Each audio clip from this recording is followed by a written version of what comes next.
Aqui estamos juntos novamente para seguirmos com a leitura do livro Getúlio Vargas em Dois Mundos, Espírito de Eça de Queiroz, psicografia de Wanda Canuti. Primeiras preocupações. Findo aquele dia, uma nova manhã chegou, e no horário estabelecido Getúlio dirigiu-se ao local indicado. Irmão José já o aguardava. Como passou? Perguntara Getúlio. Procurei rememorar mentalmente o que havia visto ontem e devo lhe dizer que à conclusão cheguei. Pois então diga. Até esse momento, pelo que me recordo e pude visualizar, sinto que cumpri o que havia proposto. Entendo que me esforcei para proporcionar o melhor em favor dos meus coestaduanos, quer dizer, as pessoas do mesmo estado em que ele nasceu, e penso ter conseguido. Atuei em todos os campos que me foi possível, sempre com correção de caráter e vontade firme de ajudar. O que o irmão tem a me dizer sobre isso? Concordo plenamente. Por essa razão, nenhum comentário foi feito ontem, porque nada realizou que o comprometesse espiritualmente. Devemos continuar agora? Sim, continuaremos do ponto em que você pediu. Fosse interrompido. Lembra-se? Quando fui eleito governador do meu estado. Quanto tempo já passou? Parece incrível. Mas o tempo para nós pouco significa. Uma encarnação é um minuto diante das horas de um dia, e nada em relação ao milênio e milênios já vividos pelo nosso espírito. Mas cada minuto vivido é muito importante, e num deles que às vezes conseguimos estragar o resto do nosso dia. Já pensou nisso? É verdade. O irmão tem comparações muito simples, mas muito sábias. Espero que o minuto vivido dentro do meu dia não tenha sido mal, que possa tê-lo estragado todo. Não nos precipitemos e vamos ao nosso trabalho, assegurando de que o lugar que lhes estava preparado, o irmão José. Pediu que a imagem fosse novamente colocada na tela e o trabalho recomeçou. Getúlio pôde assim vivenciar a sua vida política, que mais intensamente começou a partir desse período. Teve à frente, ao mesmo tempo, sendo trazidos à memória tempos longínquos, quando, governador do estado, foi solicitado a candidatar-se a presidente da República, no momento em que as oposições, insatisfeitas com o presidente Washington Luiz, se organizavam para a instauração no país de uma república inteiramente democrática, derrubando oligarquias que insistiam em permanecer no poder, mesmo que a pessoa do presidente mudasse. Lembrou-se da sua relutância em aceitar, mas não pôde se furtar ao apelo daqueles que queriam ver o país modificado. Situações difíceis foram-lhe demonstradas, eclodidas a partir da derrota do candidato oposicionista, da sua derrota em favor do candidato da situação. Reuniões, movimentos, esforços, frustrações, até o assassinato daquele com quem formava o dueto que pretendia reger os destinos do Brasil, se vitoriosos tivessem sido. Tudo reunido foi o móvel que os impeliu, como muito ardor, a organização à revolução levada a efeito, até a sua chegada ao Palácio Guanabara, a 3 de novembro, como presidente provisório da República de Direito, como afirmavam, por ter sido ele o chefe revolucionário. Estava a fim do período que perturbara por muitos anos, quando paulistas e mineiros alternavam-se no governo central. Reprimiam os desmandos do presidente, mudariam as condições do país, que não mais correspondiam aos anseios da população, e resgatavam o assassinato do companheiro de lutas. Todos esses acontecimentos foram discorrendo à frente de nosso irmão, ainda nos dias subsequentes, ao mesmo tempo em que as imagens iam se conjugando com as lembranças e sendo-lhe fixadas no espírito. Foi um período de atividade intensa. O resto do dia em que ele se encontrava livre da atividade aproveitava para pensar, refletir suas próprias conclusões e muito se preocupou desse instante em que começavam a surgir as imagens que precederam a sua elevação ao cargo de presidente. Entretanto, em meio ao que o preocupava, alguns companheiros muito queridos também estavam junto de si naquela apresentação. Ao vê-los, sentiu uma ternura muito grande, pois reconhecia neles, por tudo o que ocorreu ao longo de sua vida, amigos de todas as horas. Imediatamente pediu que parassem as imagens. O que aconteceu, irmão? É um momento de saudade que quero reter mais profundamente em mim. Explique-se do que se trata. São grandes companheiros e amigos. Oswaldo esteve comigo desde o governo do Rio Grande do Sul. Góes veio juntar-se A nós, na concretização dos nossos anseios, tomou a si a tarefa de planejar a revolução. Muito nos ajudaram. Podemos continuar, por favor? Desculpe, mas eles me foram muito caros, apesar de momentos controversos em algumas circunstâncias ao longo de nossa convivência. Continuemos então, ordenou o irmão José ao jovem. As imagens mostravam um palácio onde o presidente fora deposto e um governo provisório instalado, e nesse governo estava ele, Getúlio Vargas.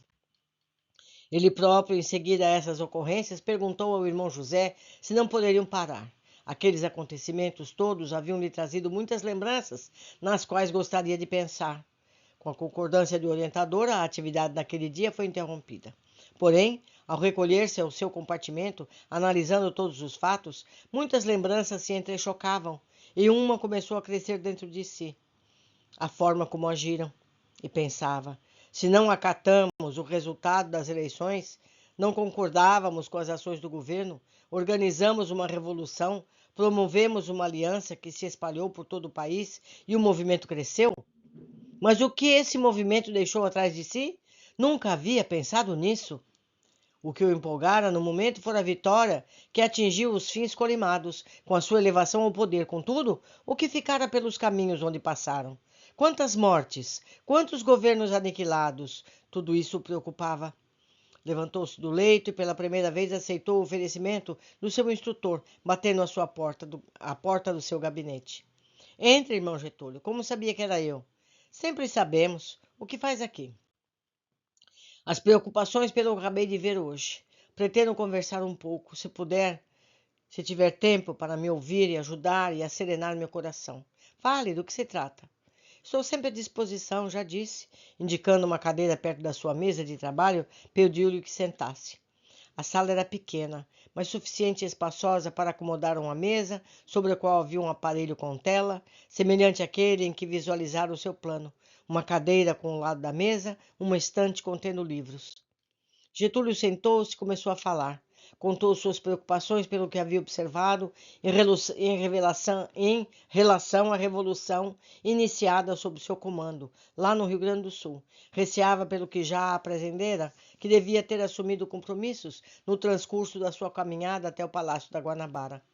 Espero que o senhor faça com que essa sensação desagradável que está tomando conta de mim não cresça mais. Ajude-me. Aqui estou para isso. Fico contente que tenha se lembrado de me procurar. Já o esperava há mais tempo, mas veio hoje. É que hoje os problemas aumentaram. O irmão deseja que lhe diga que a causa foi nobre e não importa os acontecimentos do caminho, não é isso? Que o tranquilize, não é mesmo? Talvez seja isso, nem eu mesmo sei. Talvez queira ouvir uma desculpa ou uma aceitação dos meus atos negativos. Eu, caro amigo, nem ninguém pode aceitar ou não os seus atos negativos ou de qualquer outra pessoa. Não estou aqui para julgá-lo, apenas para auxiliá-lo. Atos negativos todos nós cometemos na Terra, com maior ou menor responsabilidade. A causa que se propuseram foi no momento de boas intenções, eu o reconheço. Apesar do orgulho ferido, o móvel de muitas ações más na Terra, o orgulho ferido por ter perdido as eleições, o orgulho ferido de outros companheiros que se viram relegados em suas pretensões, a revolta pelo assassinato do companheiro. Muitos motivos se uniram para a consecução dos objetivos imediatos daquela oportunidade. A revolução foi deflagrada, mas para chegarem à deposição do presidente, como pretendiam, os irmãos não pensaram em outra forma, um tanto mais pacífica, sem o imediatismo? Semelhante forma imediata seria talvez da força, e quantos empregamos a força na realização de nossos atos, sempre deixamos atrás de nós rastros de sangue. Getúlio, muito atento, ouvia as considerações do paciente orientador, sem interferir, refletindo muito em cada uma de suas palavras, e o benfeitor prosseguia. Naquela oportunidade você tinha muitos companheiros, e cada um tem a responsabilidade dos atos cometidos. A causa era de todos, mas o chefe, o responsável maior era você. No entanto, todos os que também se utilizaram de recursos, às vezes ferozes, sem necessidade, inflamados, enceguecidos pelo momento, são responsáveis pelo que fizeram. Essa preocupação tão grande que experimenta é um meio de verificar que já aprendeu bastante e sente o comprometimento dos atos que cometeu. Muito ainda terá que avaliar. verificar e analisar. É nesse momento que nada melhor que a oração. É bom conversarmos, por isso coloquei-me à sua disposição. Sempre estarei aqui para o que desejar, mas no seu íntimo eu não posso chegar. É somente Deus que pode adentrá-lo, dando-lhe o conforto de que necessita. E nesse contato com Deus só será feito através da oração. É a oração que nos leva a Ele e é dele que recebemos, não a absolvição de nossos atos, que são compromissos assumidos, são responsabilidades que devemos enfrentar, mas o confronto que Ele, Deus, reserva a todos os seus filhos nos momentos de aflições. Recolha-se em seu compartimento agora. Ore muito a Deus. Peça-lhe que nada interfira no que ainda há de ver. Está apenas no começo. Apoie-se no que realizou de bom. Sempre é um bálsamo para as suas culpas. Que Deus o abençoe para que encontre paz almejada. Amanhã continuaremos, mas se precisar conversar, sabe que aqui estarei ao seu dispor. Meus amigos, nada como refletir e assumir os erros cometidos. Isso cabe a todos nós. Podemos fazer isso imediatamente. Não precisamos esperar a gente morrer para fazer isso. Podemos fazer agora e já reparar os nossos erros o quanto antes. Por hoje é só. Estaremos aqui amanhã, se Deus quiser. Abraços.